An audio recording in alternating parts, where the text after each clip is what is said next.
when the G20 leaders realized that it was no longer acceptable to allow secrecy, to permit tax evasion around the world.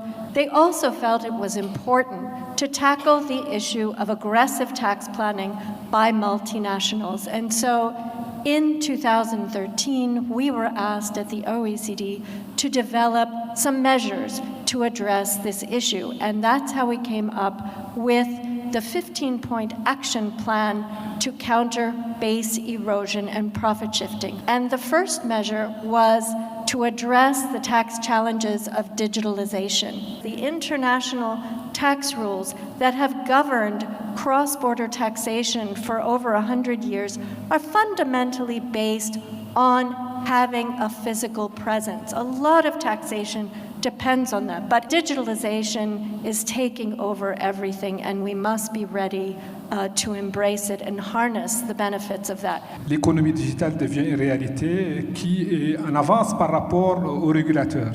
Et c'est un domaine dans lequel nous avons aujourd'hui un paradoxe assez important, car normalement les régulateurs précèdent l'activité, mais dans ce cadre, on a toujours une avance au niveau de la réalité sur le terrain par rapport à la régulation. Pour ce qui est du cas particulier de l'évasion fiscale et surtout d'une imposition juste par rapport aux multinationales en Afrique, c'est une question qui est au centre de toutes les politiques économiques aujourd'hui en Afrique, et les banques de développement comme la Banque arabe pour le développement économique en Afrique, BADEA, sont appelées à apporter leur soutien au gouvernement donc dans les recherches d'une justice fiscale. Maintenant, au niveau international, la question est beaucoup plus compliquée parce qu'il s'agit de multinationales qui ont des ramifications assez importantes et qui ont des comptabilités assez complexes. Et effectivement, cela requiert une coopération internationale accentuée. Et c'est là tout l'intérêt donc de l'initiative de l'OCDE. Regarding Pillar 1, the reallocation of profit and taxing rights, the departure from the so-called arm's length principle is a win, as the formulary method is more robust to manipulation and maneuvering. Also, the intending removal of unilateral digital service taxes will address concerns about the ring-fencing of a digital economy. However, implementation challenges remain, notably for developing countries, as the new taxing rights under this Pillar 1 superimposes on existing tax system, and this complexity may lead to double taxation.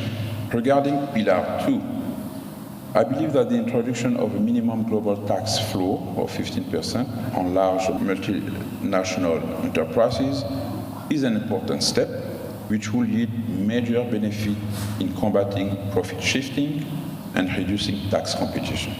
And it should bring significant revenue gain in the order of 6% of corporate income tax revenue, including for developing countries and low tax jurisdictions.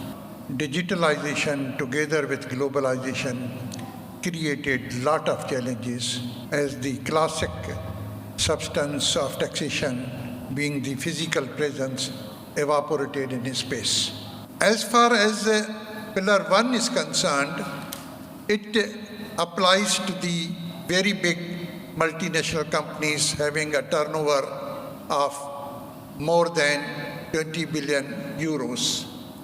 Obviously, there isn't any company in Mauritius, but then those companies have subsidiaries, and there are some in Mauritius.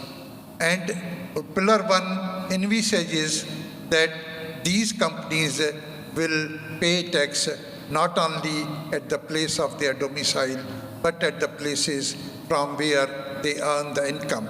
We believe that although the Mauritius has a headline taxation rate of 15%, but we have much lower tax rate also in some circumstances. And in those cases, resort to qualified domestic tax will probably give some revenue to the Mauritius, because in the two-pillar solution that is provided. So with the technical assistance of OECD and the assistance in taxation without borders, we believe that Mauritius would be able to implement the two-pillar solutions without any difficulty. And once we do that, we would be seen as a very credible international finance center of repute. With business models, digitalization, amplifying cross-border business, it became important to have a fresh look at how international tax rules work. And it became clear that it was not addressing all the issues that had been created by the business model that multinationals were using. With technology, companies do business across jurisdictions without necessarily being present there physically. And the absence of physical presence creates a number of challenges. So the two-pillar solution is an attempt to rewrite international tax rules to address issues that created a hue and cry, saying, do multinationals across the world pay their right and fair share of tax? No matter how clever a multinational gets in its tax planning, at the end of the day, they have to pay an effective rate of 15%, either in the source country or in the parent country. And so I think in that sense, that is an important step in terms of saying we're not playing catch up, but rather we've set a minimum.